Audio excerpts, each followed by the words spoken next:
सोटा हुई बदनामी देख लीजे कोई। अरे लगे न सोटा हुई बदनामी देख लीजे कोई। तहरा ओठ से हमारा ओठ के चुमान कहिया होई। तहरा ओठ से हमारा ओठ के चुमान कहिया होई।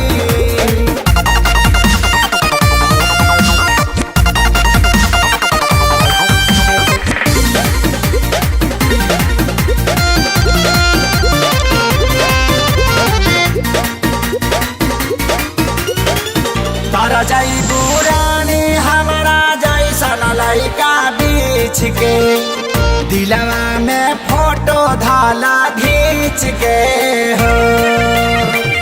अभी जवानी 17-18 के बीच के हरिहर करे दौड़ी सींच के हो।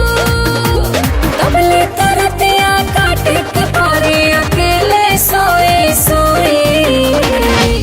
तहरा ओठ से हमारा ओठ के चुमान कहिया होई। तहरा ओठ से हमारा ओठ के चुमान कहिया होई।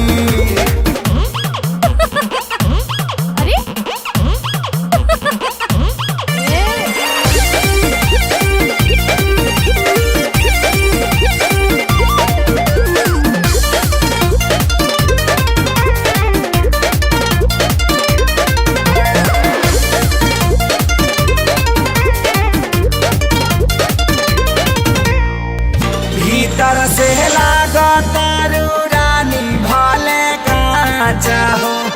ऊपर से नई खुतू बाचा हो।